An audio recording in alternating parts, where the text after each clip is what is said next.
Muitas pessoas imaginam que a origem da filosofia se deu na cidade de Atenas, em plena Grécia clássica.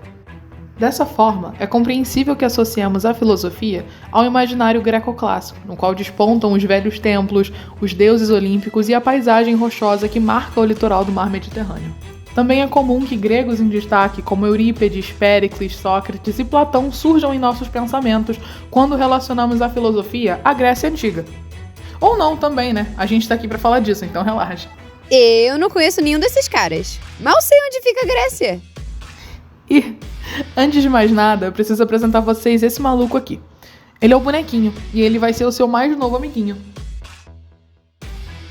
Bom, como eu ia dizendo, o nascimento da filosofia é um longo processo que se inicia séculos antes da criação da cidade de Atenas e da consolidação da Grécia clássica. Mas antes de qualquer coisa, aqui está a Grécia, Bonequinho. É um país localizado no sul da Europa. Ela fica perto do Egito, da Itália e da Turquia, não é? Sim, mas a nossa aventura ela começa em uma época em que a Grécia, como a gente conhece hoje, e esses países que você citou, eles ainda não existiam. Estas são as Cíclades, um conjunto de ilhas no mar Egeu, situadas bem ao sul da Grécia continental. Atualmente, essas ilhas são pontos turísticos muito visitados. Imagina passar umas férias aqui, hein? Nos teus sonhos, quem sabe, né?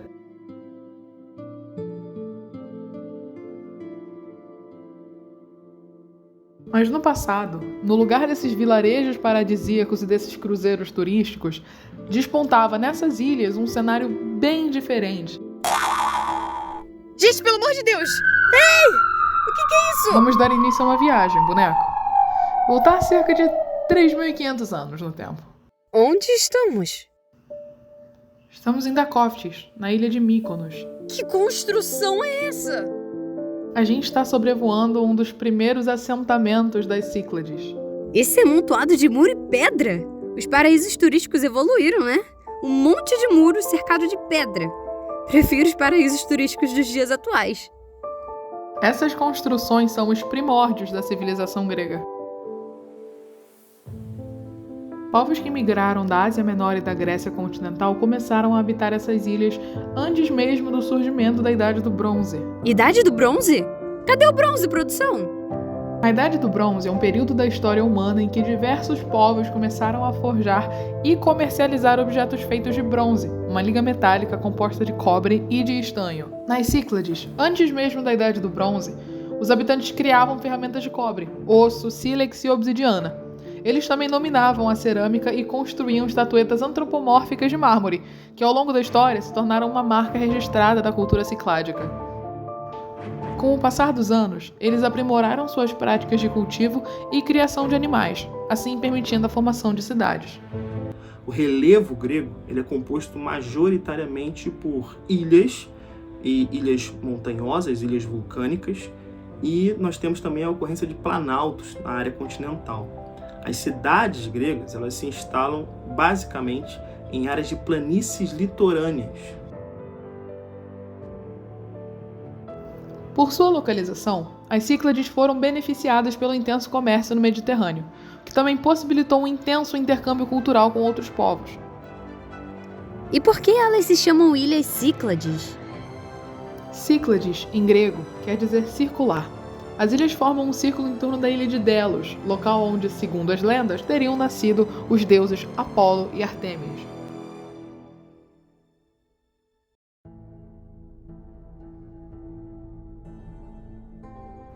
Em um ponto muito próximo das Cíclades, outra civilização despontava também, os minoicos. Estamos aqui para falar hoje da formação do povo grego, através da invasão minoica. Lembrar, né, que esse período, né, é conhecido como período pré-homérico, né, ou seja, antes de Homero, e é também chamado de civilização cretomicênica. Né? Então, os primeiros habitantes que habitaram a Grécia foram os pelágios. Né? Em seguida dos pelágios vieram os cretenses. Minoicos? Assim foram chamados pelo arqueólogo Arthur Evans, em homenagem ao lendário rei Minos. Na ilha de Creta se desenvolveu a sociedade minoica, né? Esse nome está atrelado ao rei Minos, que teria sido o grande fundador dessa civilização e que também depois veio a batizar o mito do Minotauro, que seria, digamos assim, um elemento de dissuasão do povo cretense em relação a invasões por conta da proeminência da perspectiva mítico-religiosa naquele contexto. O que é essa bacia? Não é uma bacia não, ô seu tapado. Esse é o salão do trono do antigo palácio de Knossos, a antiga capital da civilização cretense. Você se lembra do filme Harry Potter? Essas criaturas pintadas nas paredes são os grifos, uma mistura de leão com águia. Mas no filme, o Harry monta em um grifo meio parecido com um cavalo. É, boneco, acertou uma. Era um hipogrifo, uma mistura de grifo com cavalo. Em grego, hippos quer dizer cavalo. Daí que surgem palavras como hipódromo, que é o local onde os cavalos correm, e hipopótamo, que é o cavalo do rio. Nossa, você é brilhante. Creta provavelmente foi colonizada por povos que viviam no mar Egeu. Antes mesmo da construção dos palácios, os cretenses, assim como seus vizinhos cicládicos, dominavam as águas mediterrâneas. Aos poucos, foram dominando os metais e ampliando suas rotas comerciais. Você parece o cupim. Adora cavar no barro. Não, ô cabeça oca. Essas ruínas indicam um dos primeiros grandes palácios de Creta, o Palácio de Malha. Ampliando o domínio do bronze, os habitantes de Creta passam a habitar as planícies férteis da ilha. Sua sociedade se desenvolve e concentra poderes em poucos líderes. Nas grandes cidades, despontam os grandes palácios. Além de Malha, Fastos e Knossos também se destacam por seus palácios suntuosos. Os cretenses eles tiveram uma característica muito grande com a construção de palácios, né? Grandes edifícios arquitetônicos, né? Esses grandes palácios eram uma característica básica, né, do povo cretense. Localizado no norte de Creta, o Palácio de Knossos se constituiu como um poderoso centro de poder. Ele representava o nascimento das sociedades palacianas, aquelas onde o rei e um corpo hierarquizado de serviçais direcionam o desenvolvimento e a vida da população. Em Knossos, o monarca dispunha de amplos recursos para a realização de obras de grande porte. E de onde vinham esses recursos?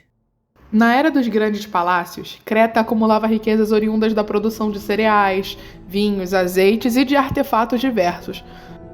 Então, a sociedade minoica era uma sociedade com um poder absolutamente centralizado, uma sociedade que tinha uma divisão do trabalho social que remonta, né, a divisão que nós encontramos na modernidade hoje em dia, e ela, digamos, teve o pioneirismo, não é, naquela localidade em vários aspectos, no desenvolvimento político, das instituições sociais, de artes e por aí vai.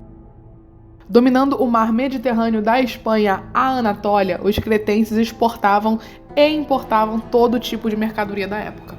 Creta era uma verdadeira talassocracia. E antes que você pergunte, talassocracia é como chamamos um governo cujo poder decorre do seu domínio sobre o mar. Ah, mas essa eu já sabia, pô.